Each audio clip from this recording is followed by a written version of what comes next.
오늘 시간에 창세기 27장 12절 이하의 말씀을 가지고 너희 저주는 내게로 돌리리니 라는 제목으로 잠시 말씀을 증거하도록 하겠습니다. 오전 시간에 우리는 야곱의 실수에도 불구하고 야곱이 지금 부엘세바에서 800km나 떨어진 외삼촌 라반의 집으로 간 이유가 무엇이었습니까? 야반도주하듯이 간 이유는 형의 눈을 피해서 그러니까 아버지를 속이고 형의 축복을 가로챘기 때문에. 그런데 그럼에도 불구하고 하나님께서는 야곱에게 복을 베푸셨습니다. 대신에 야곱의 인생을 보면 한 가지 조건이 있어요. 그럼에도 불구하고 하나님의 복을 받았지만은 야곱은 자기가 뿌린 대로 거두는 인생을 참 험악한 세월을 살 수밖에 없었다라는 것입니다. 자, 뿌린 대로 거둔다. 이걸 좀 더 성경적으로 표현하면 뭐가 될까요? 뿌린 대로 거둔다. 이런 비슷한 표현이 성경에도 있습니다. 갈라디아서의 말씀을 보니까 심은 대로 거둔다. 심은 대로 거둔다. 그리고 히브리서의 말씀을 보니까 징계에 관한 말씀이 있습니다. 징계가 없는 자녀는 사생아예요. 여러분, 우리가 사생아입니까? 아니죠. 우리는 사생아가 아니에요. 그렇기 때문에 우리에게는 반드시 뭐가 있다? 징계가 있어요. 우리가 실수하거나 범죄하면 하나님께서는 우리가 용서하면 우리가 회개하면 용서해 주시지만, 그러나 잘못한 것에 대해서는 반드시 하나님께서 징계하신다라는 것입니다. 그래야지만 우리가 다시는 그러한 실수와 범죄에 가까이 가지 않기 때문입니다. 자, 그렇다면 야곱에게는 어떤 징계가 주어졌을까? 어떤 징계가? 창세기 29장 25절의 말씀 볼까요? 창세기 29장 주보 뒷면 위에서 세 번째 보시면은요, 창세기 29장 25절의 말씀 함께 봉독하겠습니다. 야곱이 아침에 보니 레아가 라반에게 이르되 외삼촌이 어찌하여 내게 이같이 행하셨나이까? 내가 라헬을 위하여 외삼촌을 숨기지 아니하였나이까? 외삼촌이 나를 속이심은 어찌됨이니까? 아멘. 그러니까 야곱은요, 외삼촌 라반의 집에서 아주 열심히 일합니다. 7년 동안 아주 열심히 일해요. 그 열심히 일한 그 동기가 뭡니까? 그렇죠, 라헬이죠. 그 외삼촌에게는 딸이 2명 있었어요. 언니 레아, 동생 라헬. 근데 딱 첫눈에 보는 순간 그냥 야곱의 눈에 라헬이 각인이 돼버렸어요. 딱 찍혔어. 그래가지고 라헬과 결혼하고 싶은데 가진 거라고 하면 뭐밖에 없어요? 지팡이밖에 없어. 지팡이밖에. 예. 집에 가면 아버지는 거부지만은 자기는 결혼 지참금을 줄 돈이 없어. 그래가지고 대신에 몇 년 동안? 7년 동안 몸으로 때우는 거예요. 열심히 일해요. 자, 7년이 지났습니다. 결혼식 했어요. 첫날 밤 치렀어요. 아침에 딱 일어나서 보니까 아니, 라헬이 있는 게 아니라 누가 있어요? 언니 레아가 더 있네? 그러니까 레아랑 첫날 밤을 치른 거예요. 외삼촌한테 속은 거죠. 그래서 그 라헬을 위해 또 몇 년 동안 일합니까? 7년 동안. 결국 아버지를 속인 대가 누구에게 받았습니까? 외삼촌한테 돌려받았다라는 것이죠. 근데 문제는 여기서 끝나지 않았어요. 창세기 37장 31절 이하의 말씀 볼까요? 창세기 37장 31절 이하의 말씀 함께 공독하겠습니다. 그들이 요셉의 옷을 가져다가 염소를 죽여 그 옷을 피에 적시고 그의 채색 옷을 보내어 그의 아버지에게로 가지고 가서 이르기를 우리가 이것을 발견하였으니 아버지 아들의 옷인가 보소서 하매. 야곱에게는요 12명의 아들이 있었죠. 4명의 아내에게서 원치 않게 4명의 아내에게서 12명의 아들을 얻었는데요. 그 12명의 아들 중에서 가장 사랑했던 아들은 누굽니까? 요셉이죠. 요셉. 근데 형들이 그걸 또 시기해요. 시기해가지고 요셉을 어찌합니까? 팔아먹어요. 야, 참 대단한 가정이에요. 대단한 가정이에요. 아버지는 할아버지 속이고 자식들은 아버지 속이고 그냥 속이는 게 아니죠. 형의 축복을 완전히 강탈하고 그리고 동생을 팔아먹고 그러면서 짐승한테 먹혔다고 속입니다. 그래서 야곱은요 아버지 이삭을 속인 대가로 외삼촌 라반에게 속고 그리고 자녀들에게 마저 속고 말았는데요. 사실 어찌 보면 이것도 다 징계예요, 징계. 예, 아버지를 속인 그 대가로 받은 징계라고 할 수가 있죠. 근데 이 징계 못지않게 정말 가슴 아팠던 게 뭐냐면요. 사랑하는 사람들을 먼저 떠나보냈다는 거예요. 야곱은. 이게 무슨 말씀이냐면 야곱이요. 외삼촌의 집에 가 있는 기간이 20년이었어요. 77세의 길을 떠나가지고 20년 동안 있다가 돌아와요. 근데 그 20년 동안 무슨 일이 있었냐면 고향에 있던 엄마 리브가가 그만 죽고 맙니다. 죽고 말아요. 가장 자기를 사랑했던 사람이 바로 엄마였잖아요. 그래서 엄마의 그 임종도 지켜보지 못해요. 엄마의 임종도. 자, 그럼 여러분, 비록 성경에 안 나와요. 리브가가 어떻게 해서 왜 죽었는지. 그럼 리브가의 죽음이요, 여러분이 보실 때는 생로병사로 인한 죽음인 것 같습니까? 아니면 리브가의 죽음도 징계가 한몫을 했을 것 같습니까? 네, 저도 징계가 결합된 형태로 보는데요. 창세기 27장, 오늘 좀 아까 우리가 그 본문을 읽었던 본문 말씀, 주보 앞면 맨 밑에 우리 함께 공독하도록 하겠습니다. 아버지께서 나를 만지실진데 내가 아버지의 눈에 속이는 자로 보일지라 복은 고사하고 저주를 받을까 하나이다. 어머니가 그에게 이르되 내 아들아 너의 저주는 내게로 돌리리니 내 말만 따르고 가서 가져오라. 자, 야곱이 아버지를 속일 때 엄마 리브가가 뭐라고 고백했냐면요. 혹시라도 네가 가지고 너가 저주를 받게 되면 걱정 마. 너의 저주는 다 누구한테 돌릴 거다? 네. 그렇지. 내가 받을 거다. 내게로 돌리리니. 그러므로 이 리브가의 죽음은요, 단순한 생로병사의 결과였다고 보기보다는 그렇게 자기가 말을 했잖아요. 네. 뿌린 대로 거둔 결과였다고 보는 것이 맞지 않을까. 그리고요, 리브가의 죽음과 관련해서 한 가지 아주 좀 특이한 점이 있습니다. 그게 뭐냐면요, 리브가의 죽음에 대한 기록이 없다는 거예요. 그러니까 리브가가 어디에 묻혔는지는 나와요. 창세기 49장 31절의 말씀일까요? 창세기 49장 31절의 말씀, 주부 두 명 그 밑에 부분이 있어요. 함께 공독하겠습니다. 아브라함과 그의 아내 사라가 거기 장사되었고 이삭과 그의 아내 리브가도 거기 장사되었으며 나도 레아를 그곳에 장사하였노라. 아멘. 자, 요 말씀은요, 야곱이 자기 죽기 전에 자녀들한테 유언할 때 남긴 고백인데요. 여기서 리브가가 어디에 묻혀 있는가 하니까 그 아브라함이 자기 아내를 위해서 샀던 막벨라굴, 핵족 속에 샀던 그 막벨라굴에 묻혀 있구나 라는 것을 갖다가 알 수가 있어요. 근데 리브가가 어떻게 죽었는지, 리브가의 죽음에 대해서는 성경에 기록되어져 있지가 않다라는 거예요.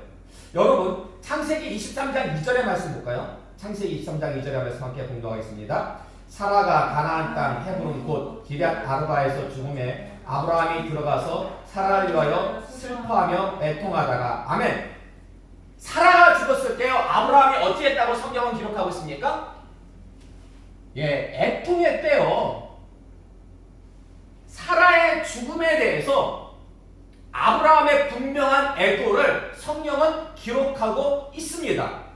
자, 그리고 야곱은요, 원치 않게 4명의 아내를 두게 되었는데 그 중에서 가장 사랑했던 부인은 라헬이었죠. 자, 창세기 35장 20절 상반절의 말씀 볼까요? 창세기 35장 20절 상반절의 말씀 함께 공독하겠습니다. 야곱이 라헬의 묘에 비를 세웠더니. 아멘. 그 사랑하는 라헬이 죽자요, 야곱은요 라헬의 귀에다가 뭘 세웠어요? 묘비를 세웠어요. 묘비를 세울 정도로 그렇게 애도했다. 그러니까 그런 내용들이 나오는데, 그러나 리브가의 죽음에 대해서는 성경에 기록이 없어요. 여러분, 리브가가 어떤 인물입니까? 리브가는요, 이삭의 아내죠. 하나뿐인 아내예요. 아브라함에게는 몇 명의 아내가 있었어요? 아브라함에게는요 3명의 아내가 있었어요. 예. 하갈이 있었고 사라가 있었고 그리고 그드로가 있었습니다. 사라가 죽고 난 후에 또 후처가 또 있었어요. 3명의. 그리고 야곱에게는 4명이 있었죠. 근데 이삭에게는 딱 1명, 리브가 1명이었어요. 예. 근데 그 리브가가 죽었을 때 이삭이 애도했다는 내용이 성경에 안 나와요. 그리고 아브라함의 며느리잖아요. 아브라함의 며느리이자 야곱의 모친이에요. 야곱의 모친. 보면은 창세기에서 굉장히 중요한 역할을 하는 인물이에요. 근데 이런 리브가의 죽음이 성경에 기록되어져 있지 않습니다. 여러분, 리브가와 관련된 드보라라는 인물이 있습니다. 드보라가 누군지 아세요? 드보라? 응? 리브가 관련 유모예요. 유모.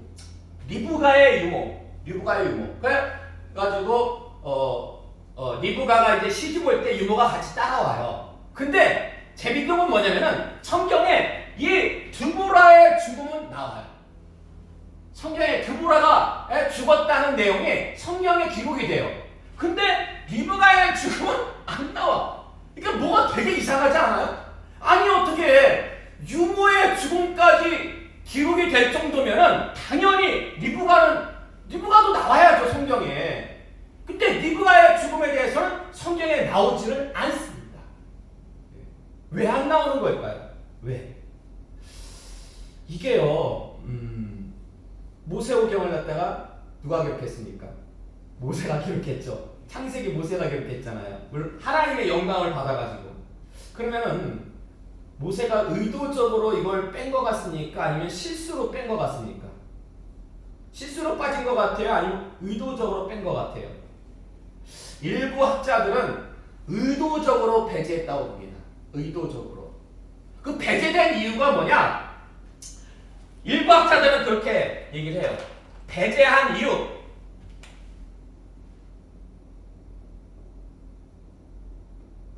뭐예요? 애도하지 않았기 때문이라고 봐요. 일부 학자들, 제 얘기가 아니고 일부 학자들은 왜 성경에 안 나오냐? 그러니까 이삭은 리브가가 자신을 속여가지고 자신이 에서에게 주고자 한 그 축복을 다 야곱에게 줘버리고 말았잖아요. 이게 생각할수록 괘씸한 거야. 그래서 점점 사이가 멀어졌어요. 서운해졌어요.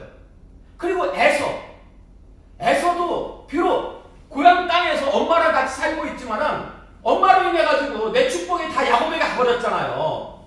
그래가지고 엄마에 대한 원망이 사무치는 거야. 그래서 리브가가 죽었을 때 이삭도 애도하지 않았고 에서도 애도하지 않았기 때문에 성경에 기록이 안 되었다라고 그 일부 학자들은 그렇게 주장합니다.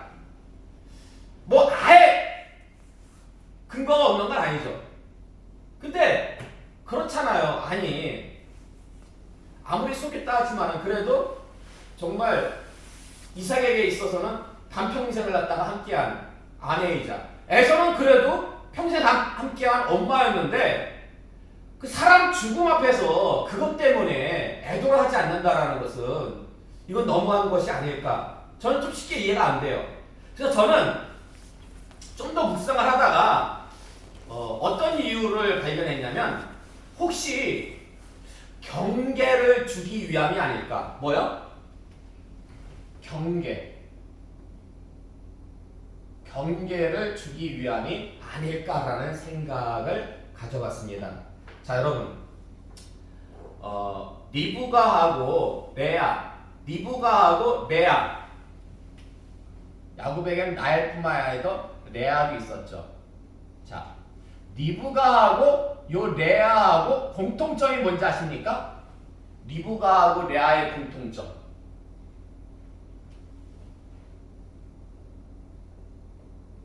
정실분이라는 거예요. 첫 번째 부인. 예. 라헬을 더 사랑했지만은 어쨌든 간에 첫 번째 부인은 레아예요. 그리고 이삭에게는 리브가 한 명밖에 없었어요. 정실분이라는 거예요. 근데 둘 다요, 죽음에 대한 기록이 없습니다. 예. 둘 다 죽음에 대한 기록이 없어요. 그냥 무덤에 붙였다는 것만 있어요. 예. 자, 그리고 또 한 가지 공통점이 있습니다. 그게 뭐냐면요, 둘 다 속였다라는 거예요. 누굴 속여요? 누구를? 남편을 속였다라는 거예요. 남편. 리브가는 야곱에게 축복 주기 위해서 남편을 속였죠. 레아는 언제 야곱을 속였어요? 예? 첫날 밤 나엘 대신에 변장하고 들어가가지고 첫날 밤을 같이 치웠잖아요. 둘 다 남편을 속였다라는 그런 공통점이 있다라는 것입니다. 그래서 제가 볼 때 모세가, 성경이 리브가와 레아의 그 죽음, 이것을 기록하지 않은 것은 남편을 속이면 안 된다, 남편을 속이면 안 된다라는 경계와 교훈을 주기 위해서 일부러 기록하지 않은 것이 아닐까라고 생각하는데, 혹 그렇게 말씀하실 분이 있어요. 아이고, 부부간에 살다 보면은 좀 속일 수도 있고 그런 거지. 속이면서 사는 거지. 거짓말할 때도 있고 그런 거지. 아니 뭐 그 속였다고 해가지고 그렇게 기록이 안 되는 게 말이 됩니까? 근데 여러분 이걸 아셔야 돼요. 성경에서 부부 관계는요, 단순히 부부 관계만을 의미하는 게 아니에요. 이 구약의 부부 관계가 신약으로 넘어가잖아요. 신약으로 넘어가면은요, 무엇을 예표하는지 아십니까? 그리스도와 교회를 예표해요. 남편은 그리스도를, 아내는 교회를 예표합니다. 자, 여러분 보세요. 그렇다면은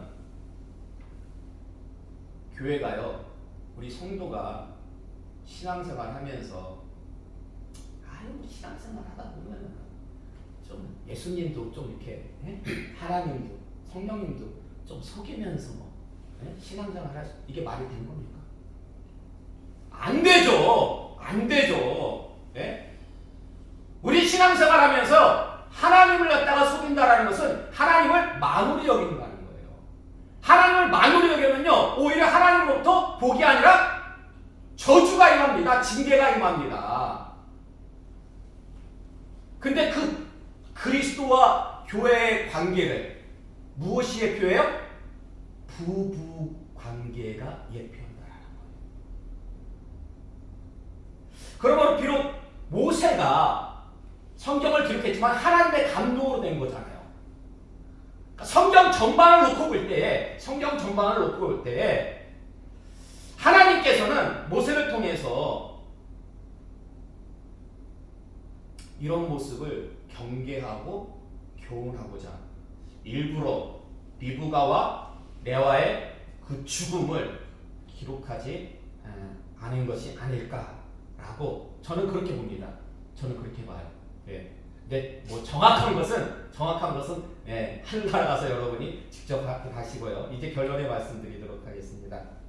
자, 창세기 31장 32절의 말씀 볼까요? 창세기 31장 32절의 말씀 함께 봉독하겠습니다. 외삼촌의 신을 누구에게서 찾든지 그는 살지 못할 것이요, 우리 형제들 앞에서 무엇이든지 외삼촌의 것이 발견되거든 외삼촌에게로 가져가소서 하니, 야곱은 라헬이 그것을 도둑질한 줄을 알지 못함이었더라. 아멘. 그 외삼촌의 집에서 20년 만에 집으로 돌아올 때에 외삼촌이 안 놔줄 때 뻔하거든. 그래가지고 출발할 때도 야간도주 집에서 20년 전에 출발할 때도 야간도주, 20년 만에 고향으로 돌아올 때도 야간도주. 참 특이한 인생이야. 야곱 보면 참 특이한 인생이야. 뭔가 이렇게 제대로 된 코스가 없어. 항상 뭔가 좀 야매 인생 자체가. 그러니까 험악한 이 세월을 살 수밖에 없는 거죠. 근데 그때 야간도주 할 때 가장 사랑하는 라헬이 외삼촌의 드라빔.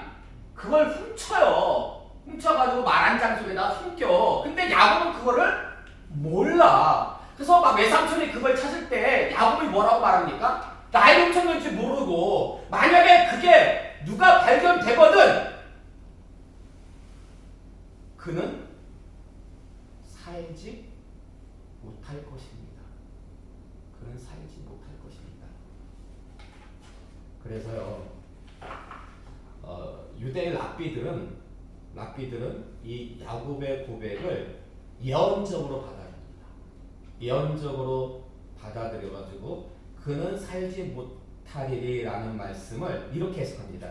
그는 술을 다 누리지 못하리니. 그래서 이 저주의 예언이 어떻게 실현됐습니까? 라헬이 어떻게 죽었어요? 요셉의 동생 베냐민을 낳다가 상고 끝에 죽고 맙니다. 네. 야곱이 일평생 사랑했던 여인 딱 둘을 꽂으라고 하면 누구와 누굴까요? 엄마인 리브가 그리고 아내인 라헬. 근데 여러분 리브가하고 라헬의 공통점이 뭔지 아십니까? 예? 이 이번에 리브가하고 라헬의 공통점이 뭔지 아세요?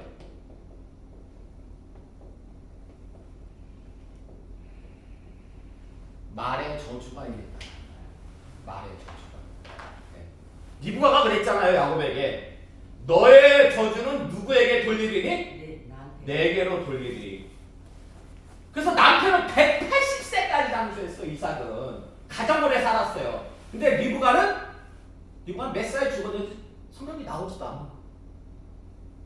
야곱이 20년 동안 외삼촌네 집에 가 있는 동안에 그 사이에 죽고 말아요. 리브가는 말이 씨가 됐잖아요. 그리고 라헬은요. 라헬은 야곱이 그랬잖아요. 라헬인 줄도 모르고 외삼촌의 신혼 친자가 있으면 그는 살지 못하리니. 둘 다 말이 씨가 됐잖아요. 말이 저주가 됐잖아요. 예? 여러분 명심하시기 바랍니다. 우리가 남을 속이고 그리고 특별히 우리가 내뱉은 말 있잖아요. 내뱉은 말도 뿌린 대로 거둡니다. 함부로 말하는 거 아니에요. 화평과 축복의 말을 하는 자들은 그 인생이 평안해요. 예수님도 그러셨잖아요. 어느 집을 가든지 어느 곳에 가든지 간에 그 집에 평안을 빌라. 그래서 그 사람들이 그 평안을 받을 만하면 받을 것이고 만약에 그 사람들이 평안을 받지 못할 그러한 경우라면 그 평안이 누구에로 온다? 나에게로 온다. 그러니까 여러분 가는 곳마다 평안을 전하세요. 선포하세요. 그러면은 듣는 사람이나 고백하는 사람이나 다 평안하게 돼 있어요. 반면에 거짓말하고 저주의 고백을 하는 인생은 어떻게 됩니까? 야곱은 택한 백성이에요. 받은 백성이 아니에요. 야곱 보세요. 야곱은 언약의 후손이에요. 믿음의 계보예요. 큰 자가 어린 자를 섬길 것이다. 복 중에서 이미 택한 받은 백성이에요. 그럼에도 불구하고 그는 살지 못하리니 저주를 했고요. 어머니 리브가의 주도하에 아버지를 속였어요.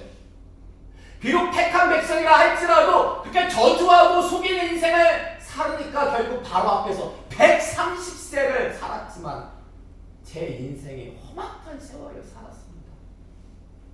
험악한 인생을 살 수밖에 없는 거예요. 자, 부디 이 시간 나오신 여러분은요 2026년 새해를 맞이해서 거짓과 저주의 말들은 다 버리시기 바랍니다. 예. 오직 화평과 축복의 모습만을 가지시기 바랍니다. 그래서 올 한 해는 여러분 우리가 물질적으로 복받고 형통하는 것도 중요하지만 그에 앞서가지고 먼저 내 마음이 평안해야 돼요.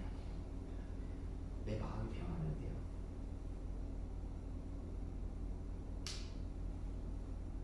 요즘 제가 걱정이 하나 있어요. 평안해야 되는데. 뭔 걱정이냐면은 이상하게 머리가 좀 빠져. 머리 감다가 놀랐어요. 그런 적이 없었는데 이 앞머리 쪽으로 해가지고 뭐 위에 이쪽 머리가 좀 이렇게 이상하게 빠지는 거예요. 머리가. 그래가지고 야 이거 내가 너무 참 신경을 많이 써서 그런 건가, 스트레스를 많이 받아서 그런 건가. 네. 결국 마음이 평안하지 못하면은 그게 밖으로 드러나게 돼 있는 거예요. 네. 그러잖아요. 어르신들이 하는 말이. 네. 아무리 부귀영화가 있어도 건강하지 못하면 그게 무슨 소용이 있냐고. 일단 뭐 내가 건강해야죠. 그러니까 뭐 영적으로 먼저 하나님과 건강하고 육적으로 건강하고 영간에 건강할 때 하나님께서 물질적으로도 복을 주시면은 그때 형통한 삶이요 평안한 삶을 누릴 수가 있다라는 것입니다. 자, 그런 삶을 우리가 살아야 돼. 저부터도 살아야 됩니다. 머리숱이 풍성해져야 됩니다. 네. 그런 한 해가 올해 2026년도 꼭 우리 은혜의 은혜교회 주어지시기를 주님의 이름으로 축원합니다. 아멘. 같이 주님